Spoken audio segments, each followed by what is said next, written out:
Hello students, चलिए परीक्षा की तैयारी हो रही है। आज हम लोग 2017 का जो एनुअल एग्ज़ाम का क्वेश्चन है उसका हम लोग सलूशन तैयार कर रहे हैं। चलिए इसको अच्छा से देखिए, समझिए, सीखिए। हो सकता है कि इसमें से कोई क्वेश्चन रिपीट कर जाए। क्वेश्चन 2017 का ऐसा था, कह रहा है कि which one is deployed structure. Deployed structure कौन इसमें जो है डिप्लॉयड स्ट्रक्चर है।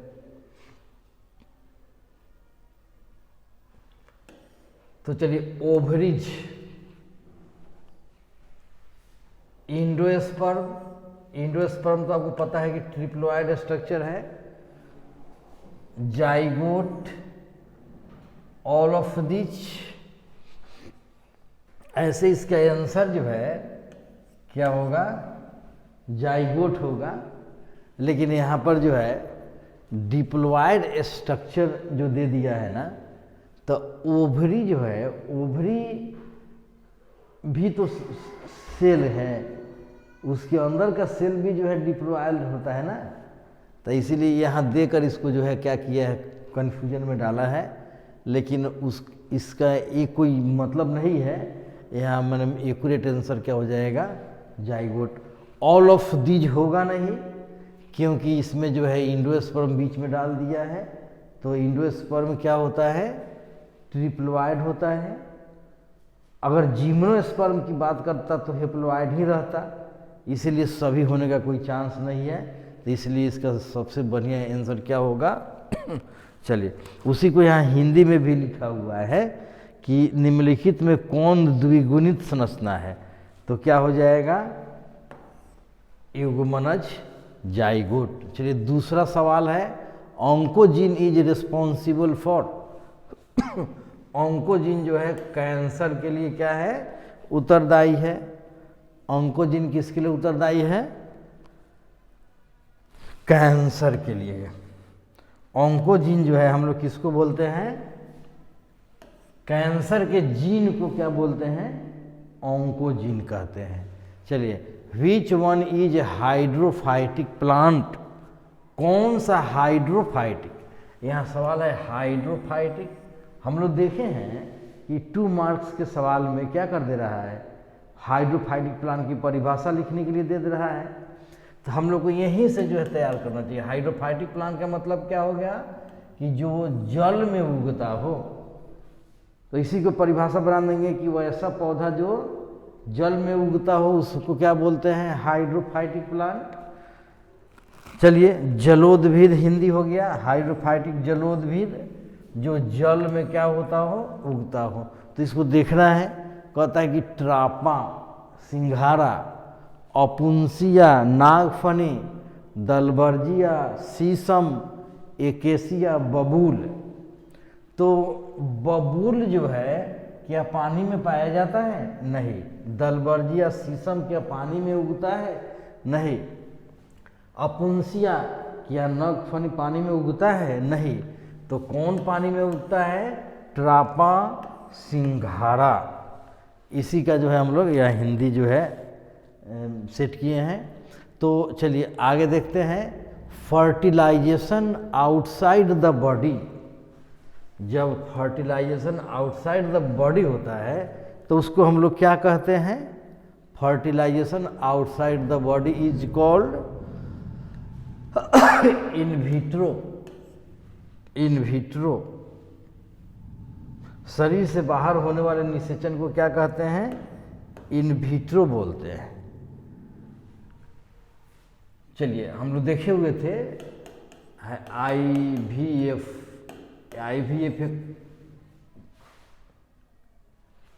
तो in vitro fertilisation, IVF, in vitro fertilisation माने फर्टिलाइजेशन आउटसाइड द बॉडी। कभी कभी जो है IVF के बारे में पूछता है, टेस्ट ट्यूब बेबी बनाने के समय IVF प्रोग्रामिंग किया जाता है।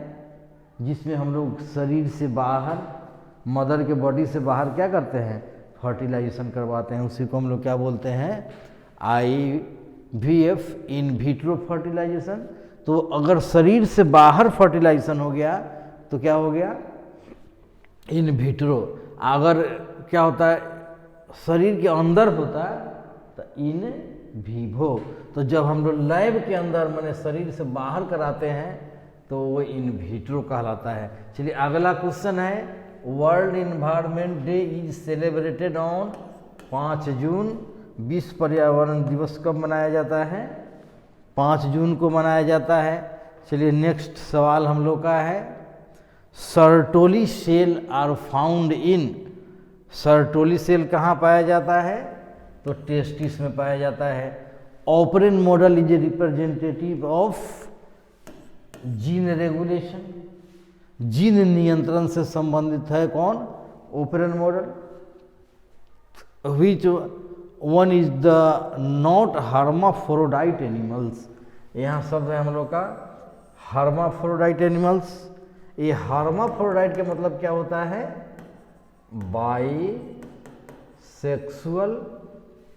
बाइसेक्सुअल या मोनोइशियस। हर्माफ्रोडाइट एनिमल का मतलब हो गया बाइसेक्सुअल या मोनोइशियस एनिमल। कहने का मतलब है कि जिस पर मेल और फीमेल, मेल प्लस फीमेल एक ही शरीर पर होगा। जब मेल और फीमेल एक ही शरीर पर हो तो उसको हर्माफ्रोडाइट एनिमल कहते हैं। और ऐसा टेपवर्म, अर्थवर्म और लीच, ये तीनों जो है क्या है, हर्माफ्रोडाइट है। लेकिन सवाल पूछा है कि नॉट हर्माफ्रोडाइट, तो हम लोग का आंसर क्या हो जाएगा, हाउस फ्लाई, घरेलू मक्खी जो होता है, मक्खी, उसमें मेल और फीमेल क्या होता है, अलग अलग होता है, वो जो है हर्माफ्रोडाइट एनिमल नहीं है। चलिए, which nitrogenous base is absent in DNA, तो हम लोग का यूरासिल। ये कई बार बोर्ड में रिपीट कर चुका है और हम लोग को एकदम एक्यूरेट याद कर लेना है। डीएनए और आरएनए में अंतर में हम लोग का अंतर हो जाता है कि डीएनए में कौन सा नाइट्रोजिनस बेस नहीं होता है, तो यूरासिल केवल आरएनए में होता है। चलिए, red data book includes list of, तो endangered plants, rare plants, threatened animals, माने इन सभी का जो है रेड डाटा बुक जो है उसमें इन सभी तरह के प्लांट्स और एनिमल्स को क्या किया जाता है, लिस्टेड किया जाता है रेड डाटा बुक में। चलिए अगला सवाल हम लोग का है कि thalamus is edible part of. Thalamus जो है, हम किसका थैलामस खाते हैं, तो एप्पल का, कारण कि एप्पल में ही ना थैलामस जो है उसका ग्रो करके जो है मांसल हो गया है, जिसको हम लोग खाते हैं। तो एप्पल का थैलामस खाने वाला भाग है। DNA genetic material of bacteriophage, क्योंकि ये जो टीएम भी होता है इसका जेनेटिक मटेरियल क्या होता है, आरएनए होता है। इसलिए बैक्टीरियोफेज का फोटो हम लोग खींच रहे हैं इस तरह से।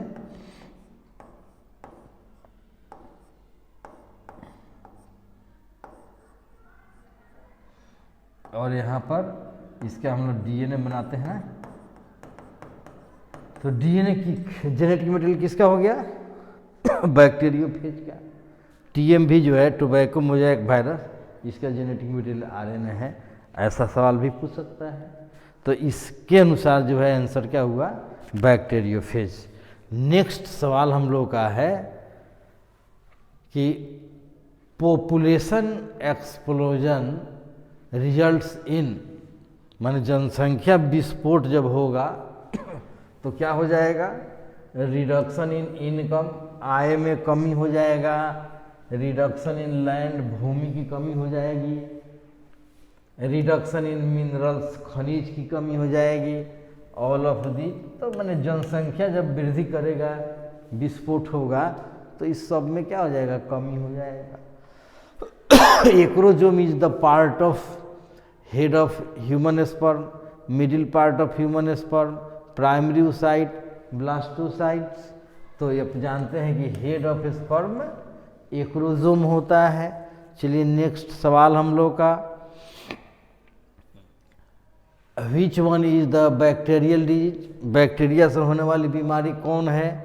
तो आप लोग को एक लिस्ट याद ही कर लेना चाहिए इसी से। इसमें सभी बीमारी जो है बैक्टीरिया से होने वाले हैं।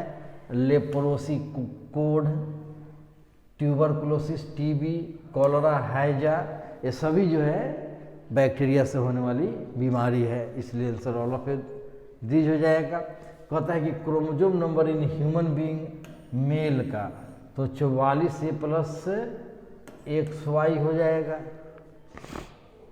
उसके बाद में एसिटाबुलेरिया, एसिटाबुलेरिया जो है एक एल्गी की क्या है, जाति है। क्लेस्टोगैमस फ्लावर ऑलवेज सेल्फ पॉलिनेटेड। यहाँ क्लेस्टोगैमस फ्लावर का मतलब क्या होता है कि जो फूल कभी खिलता नहीं है, जो कभी फ्लावर ओपन नहीं होता हो, उसको हम लोग क्या कहते हैं, क्लेस्टोगैमस फ्लावर। तो जो फ्लावर कभी खिलेगा नहीं, जो ओपन नहीं होगा, खुलेगा नहीं, तो क्या होगा, उसमें सेल्फ पॉलिनेशन ही होगा। जब ये बंद ही रहेगा फ्लावर तो क्या होगा, उस फ्लावर के अंदर जो है दूसरे फ्लावर का पॉलन गैस तो नहीं जा पाएगा, इसीलिए उसमें क्रॉस पॉलिनेशन का कोई चांस ही नहीं रहेगा। इसीलिए हमेशा उसमें क्या होगा, सेल्फ पॉलिनेशन। हम लोग कंट्रीब्यूशंस फॉर सेल्फ पॉलिनेशन पढ़े थे, उसमें एक मेरा ये भी था सेल्फ पॉलिनेशन, क्लेस्टोगैमी कि फ्लावर कभी खिलता ही नहीं है जिसका, और वो था सेल्फ पॉलिनेशन के लिए। चलिए आगे देखते हैं हम लोग। कहता है कि flow of energy in food chain of in ecosystem is, ये भी जो है हमेशा क्या होगा, यूनिडायरेक्शनल होगा, एक दिशीय होगा। फूड चेन माने इकोसिस्टम में, फूड चेन में एनर्जी का फ्लो हमेशा क्या होता है, यूनिडायरेक्शनल होता है, एक दिशीय होता है, प्रोड्यूसर से कंज्यूमर की ओर बहता है। इसीलिए एनर्जी का पिरामिड हमेशा क्या होता है, सीधा होता है, अपराइट होता है। ये हम लोग चर्चा किए थे पहले। अगला क्वेश्चन है कि which blood group is called universal donor. Universal donor जो है ब्लड ग्रुप वो है, अगर इसी में रेसिपिएंट दे दे तो आंसर क्या होता, ए बी होता। नहीं तो यूनिवर्सल डोनर है तो क्या हो जाएगा, ओ हो जाएगा। इस तरह से जो है। अब अगला जो हम लोग का सवाल है कि which one is the phenotypic ratio of monohybrid cross. Monohybrid cross जब हम लोग कराए थे तो मोनोहाइब्रिड क्रॉस में जीनोटाइपिक और फिनोटाइपिक रेशियो आया था। तो फिनोटाइपिक रेशियो 3:1 आया था जब हम लोग लंबा और नाटा पौधा के बीच क्रॉस कराए थे मोनोहाइब्रिड क्रॉस में। तो क्या हुआ था, 3 गो लंबा पौधा आया था, 1 नाटा पौधा आया था। तो फिनोटाइपिक, लेकिन वहीं जीनोटाइप में गए थे तो एगो जो है शुद्ध लंबा था और 2 गो जो है हाइब्रिड था, और एगो प्योर जो है नाटा। नाटा तो हमेशा प्योर होगा, चाहे वो भी जो भी हो। माने ये जो है अगर इसी को यहाँ फिनोटाइपिक के बदला में क्या कर दे, जीनोटाइपिक कर दे, मोनोहाइब्रिड का जीनोटाइपिक रेशियो, तो क्या हो जाता, 1:2:1। ऐसा सवाल पूछा भी है। तो यहाँ पर फिनोटाइपिक मोनोहाइब्रिड का पूछा तो 3:1। अगर जीनोटाइपिक पूछता तो 1:2:1 होता है। ये पूरा मोनोहाइब्रिड डाईहाइब्रिड क्रॉस का पूरा रेशियो आप लोग को याद कर लेना चाहिए यहाँ पर। चलो राइनो सेंचुरी माने गेंडा के लिए जो है कहाँ सेंचुरी जो है लोकेटेड है, तो असम में जो है राइनो सेंचुरी जो है गेंडा के लिए, राइनो के लिए जो है असम में मौजूद है। असम के जो है कार्बी आंगलंग और नौगांव जो है डिस्ट्रिक्ट में मौजूद है राइनो सेंचुरी असम में। चलो इसी का हिंदी जो है अपना, हिंदी वाला लोग अपना नंबरिंग करके अपना मिला लेगा आंसर जो है। चलिए, कह रहा है कि formation of mRNA from DNA, formation of mRNA from DNA is called transcription. ये चीज़ हम लोग मैंने ऐसा सवाल कई बार रिपीट भी किया है ना कि DNA का जो है, हो सकता है कि आपसे पूछे कि DNA के क्या कार्य है, तो DNA क्या करता है, mRNA बनाता है, और DNA से mRNA बनने की क्रिया को, घटना को ट्रांसक्रिप्शन बोलते हैं। और DNA क्या कर सकता है, DNA भी बना लेता है, तो इसको हम लोग क्या बोलते हैं, रेप्लिकेशन कहते हैं। तो यहाँ पर पूछा है कि mRNA फ्रॉम DNA, माने DNA से mRNA बनने को हम लोग क्या बोलते हैं, तो ट्रांसक्रिप्शन हो गया। रेप्लिकेशन कब होगा, जब DNA से DNA होगा। जब DNA से DNA बनने की बात पूछेगा तो रेप्लिकेशन हो जाएगा। चलिए, the safe noise level fixed by WHO। चलिए, तो इसका जो है 45 डेसिबल जो है, तो इसमें भी जो है कई तरह की बात है। 45 जो है डेसिबल जो है WHO ने फिक्स किया है सेफ सिटी के लिए, लेकिन रेसिडेंशियल एरिया के लिए ये 20 से 30 डेसिबल फिक्स किया गया है। तो अगर इसमें भी अगर आपको क्या किया, इसके हम लोग ये, अगर आप इसको भी चेक लीजिएगा तो गलत आंसर नहीं होगा, लेकिन यहाँ पर एक्यूरेट आंसर 45 डेसिबल बने हुआ, लेकिन अगर आप ये चेक लेते हैं तभी गलत नहीं होगा, क्योंकि इतना डेसिबल जो है किसके लिए किया गया है, रेसिडेंशियल एरिया जो आवासीय जिधर लोग रहता है उधर के लिए इतना मानक बनाया है WHO, लेकिन सिटी के लिए 45 डेसिबल। तो सेफ नॉइज लेवल जो है WHO के लिए 45 डेसिबल हो गया।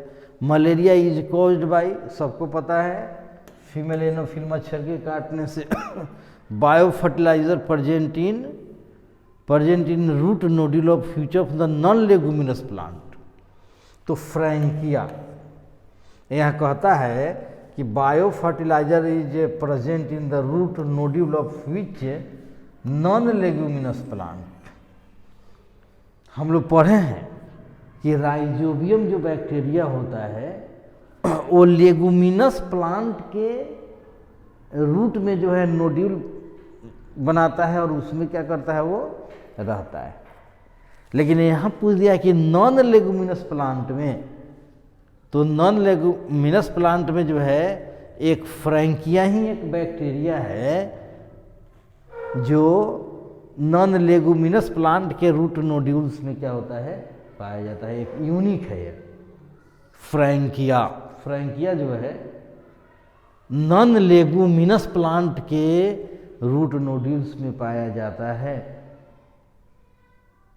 चलिए, तो which bacterium is use in the formation of curd from milk, ये सबको पता रहता है, lactobacillus.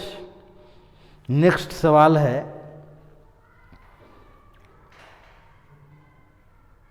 Inheritance of acquired character was given by. Inheritance Lamarck, inheritance of acquired character का सिद्धांत कौन दिया था, लामार्क दिया था। चलिए, उसी का जो है हम लोग ये हिंदी नंबरिंग है, अपना उससे मिलान कर लेंगे हिंदी वाले लोग। तो इस तरह से 28 ही सवाल पहले पूछा जाता था, 28 सवाल है, इसका एकदम बढ़िया से रिवाइज कर लेना है। चलिए, फिर हम लोग अगले साल के क्वेश्चन के साथ मिलेंगे, ठीक है।